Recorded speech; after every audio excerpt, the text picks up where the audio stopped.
Hello, I'm NAFCU's Director of Regulatory Affairs, Alexander Monterrubio, and I'm here with NAFCU's Vice President of Research and Chief Economist, Curt. We're here to talk to you today about an important proposal facing NCUA right now, and that is the closure of the Stabilization Fund. Back in the July board meeting, the NCUA board proposed closing the Stabilization Fund early, at the same time raising the normal operating level from 1.3 to 1.39%. Now, this is something that NCUA is moving very quickly on. Comments are due September 5th, so less than a month from now. And I'll go ahead and turn it over to Curt to talk about these items in a little bit more detail. All right, great. Thanks, Alex.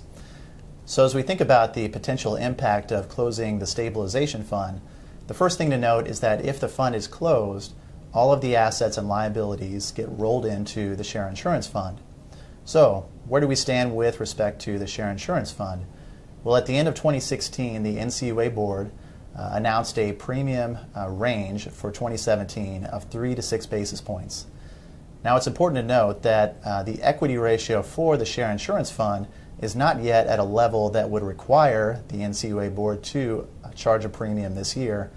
This would be a premium of the discretionary variety. So NAFCU has strenuously opposed any premium in 2017, regardless of whether the Stabilization Fund is closed or not.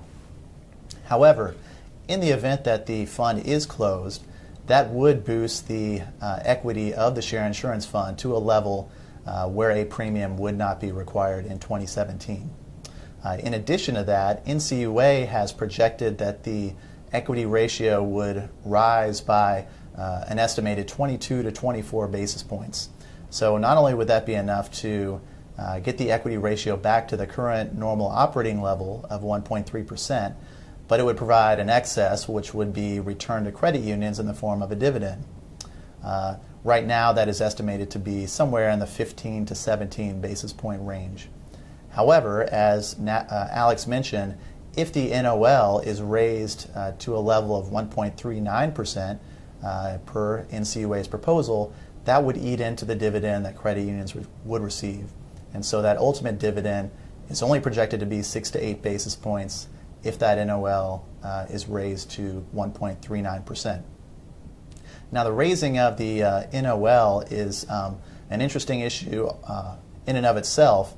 Historically, it has been set at the 1.3% level for some time now, all the way back to 1999. So there's been a lot of stability there, and so changing it is a significant shift in the way that NCUA is approaching management of the fund. Not only raising it, but raising it by 9 basis points. So as credit unions consider this proposal, that's an important factor to consider, the raising of the normal operating level. Not only would it mean potentially smaller dividend early next year, but going forward, if the NOL stays at an elevated level, it could result in fewer and smaller dividends down the road. Absolutely, and as Curt made a point of saying, this is definitely an important change. I encourage every credit union to comment on this proposal.